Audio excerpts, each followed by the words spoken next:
Hello folks. Yeah, it's about 8:34, 8:36. I got the place to myself for a little bit. I don't know how much longer. My mom's out in Modesto with my sister visiting, and she's going to be coming back in just a little bit, possibly with my 7-year-old nephew who wanted to come back or was going to try to come back originally last weekend, but due to the fact that he has a cold, stuff like that, kind of a cold virus, whatever you want to call it, that is not the case. So, anyway, with that said though, as you can see below, it is my video review of Sonic issue 274, the issue before the 275th issue, right here. And it's also part 7 of Worlds Unite. Now, I read the issue. I thought it was alright. I kind of see how some fans feel it's kind of falling a little flat at times, but I thought it was okay. I mean, basically you have a situation here that continued off from, I think, what was it, Sonic Boom, I believe. You have a situation here where the Deadly Six, the Sigma virus-controlled Deadly Six, have taken control of Mega Man, have taken control of X, have taken control of the Maverick Hunters and the Reploids, and you kind of get the idea. So basically, the heroes are, so basically you have Mega Man and his cast, with the exception of Roll, basically being controlled reluctantly, or being controlled basically to reluctantly attack Sonic and his friends. Now, this is an issue where we finally see Sally kind of get into the action. She basically takes part in it. And one of the criticisms people obviously have been having about this issue is the fact that she's telling Cream to stay behind. And of course, this isn't the first time she told Cream to stay behind, because of the fact that Cream doesn't have the experience that she needs to be out there. And she also advises Roll to do the same thing. But of course, it's obvious why Roll would have to stay behind. Another question I think a lot of fans have is, wait a minute, if the Deadly Six can control all the Mega Man, the Reploids, the Wily Bots, and all that, and the Maverick Hunters, and even Bunny's cybernetics, yeah, her cybernetics get a little controlled. And one thing I'll give the writers credit, instead of having Bunny get basically forced into attacking her friends like she did with the Iron Dominion arc, at least having her try to control herself, like, okay, I'm trying to hold myself back so I don't do this. The only Sonic character that ends up being controlled is Jimmerel, and of course he's not happy about it. In fact, when Sally comes out to join the fight to kind of help subdue the friends, she's the first person Jimmerel hits, and Knuckles hits him in return. But of course Jimmerel's saying, "Oh, I'm so sorry, this is embarrassing." Now, one of the Deadly Six, I can't think of his name right now, the purple one with the spike hair, basically the psychotic one, obviously, wonders, well, wait a minute, if we could do all this, why can't we just take control of the entire ship, crash it into the ground, if not furthermore, crash it into the planet's core? And you have Zangief, I think that's his name, or whatever his name is, you have the leader of the Zete, basically tell him, look, basically you have the leader, I think his name is Zangief, or Zangief, not Zangief, that's Street Fighter, but you get my drift. Let me check here.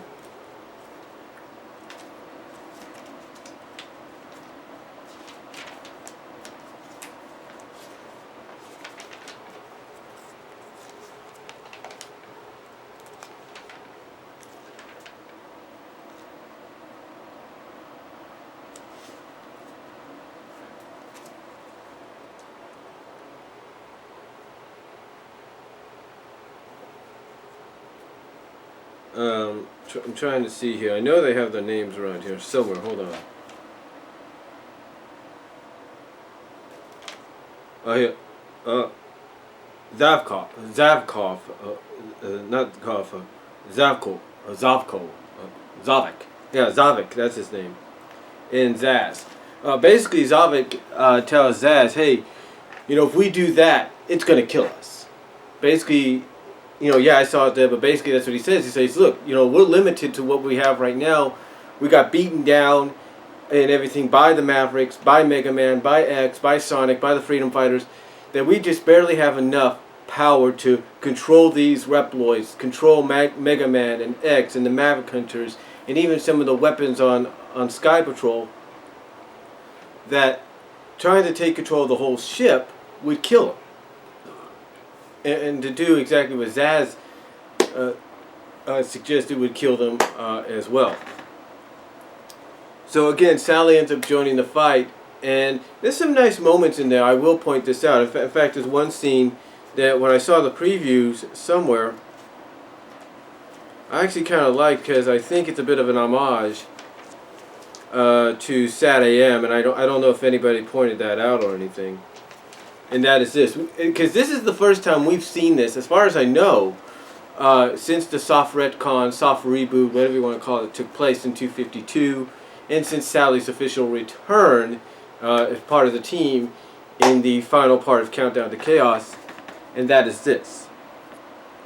That is the first time we've seen Sonic holding her a la Sad AM, a la original timeline kind of deal. So I kind of like that a little bit. I kind of do. Kind of like Ian putting that in there and everything. So that's kind of cool right there.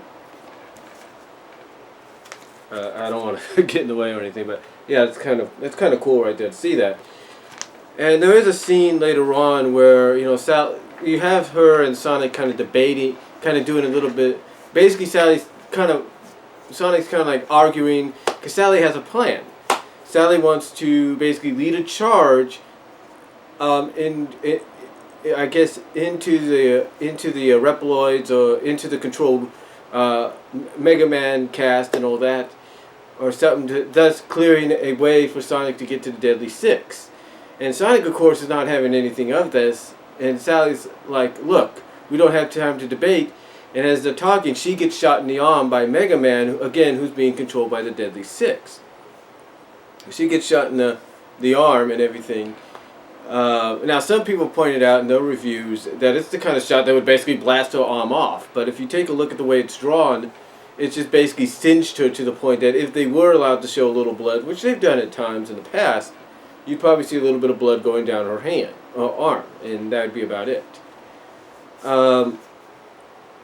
So, basically, long story short, Eggman and Wily show up with their device that they have. It's basically a device that not deactivates, but basically, what do they say it does? Scramble. It doesn't deactivate, but it scrambles, thus knocks unconscious Mega Man and his crew, thus, getting the control. It basically unscrambles the control that the Deadly Six have, and at the same time also take the Deadly Six down, while also destroying the armors that they had on as well. So, yeah. Now, of course, Sonic is not too happy about that, because he thinks, wait a minute, you guys just killed Mega Man and his friends. And, of course, they have to explain, hey, we didn't do that. That wasn't the case. We didn't do that. What we did instead is just unscramble the control, deactivate them temporarily, kind of basically knock them unconscious along with the Deadly Six, and thus help them regain their free will, or the free will, basically the free physical control. Now, of course, Mega Man and them do revive, kind of wake up a little bit from being knocked unconscious. We also get a little scene in the background while this is happening of Antoine helping up Bunny, because again, she had to basically force herself not to let her robotics get controlled. She had to pin herself down, if you know what I mean. So that was a little nice scene. And of course you have, and I like this one scene coming up here, because this again shows you that they're trying to make Sally a little bit more of a badass character. I know that's a stretch, but more of a in-your-face kind of badass-like character. She basically has Zavik. You know, Zavik and the Deadly Six have regained their free will, and basically you have this upper panel here where Sally, as Zavik, looks up, the first thing he sees is Sally with her ring blade right in his face. And she basically basically tells the Zavik that Eggman and Riley informed them that they were originally planning, the Deadly Six, that they were originally planning to turn on Sigma and do what Sigma's doing, basically take control. I think, what did she say? Basically, stab Sigma in the back and conquer, the planets themselves, and conquer the Freedom Fighters and Mega Man, all of them themselves. Now, Sally basically says, we're going to give you a chance. You either go to the brig peacefully, you surrender and go to the brig peacefully. She's basically giving them a chance. And of course, Zavik, like before, says, hey, we're not going to surrender. And before he can even say anything else, he and the Deadly Six just pass out. And thus they're taken to the brig. Now, there is a little bit of a comedy thing there that Wily mentions that I guess some people, Megan Beatman even said this was a bit of a jab as well. There's a scene where the scrambler is overheated, so it's not working anymore. And you have this little jab by Eggman acknowledging, well, this is what happens when heroes want to rush production, if you get my drift. So I don't know if maybe that was a jab at Archie Comics, Sega, and Capcom, but who knows. So basically the way the comic ends is you have Roll and Cream coming out, bandaging people up, healing them, recharging them, doing what they can to get them back, back to health, or at least back to moderate health, if you will. And you have a little bit of a debate going on between X and Sally, basically saying, hey, look, we need time. And even Mega Man is on the X and Sally side here. It's like, hey, we need to take time to regroup, recharge. And even Sally, she's holding her arm before Cream comes up and puts a bandage on it. Basically, Sally's like, some of us need to recuperate, recharge, literally. In other words, some of the robots have to recharge and everything. And, but, you have this argument, I think, what is it, Axel, I think. It's like, no, look, we have to press on. We can't, I think it's Zero or Axel, I can't think of which one it is. I think it's Zero.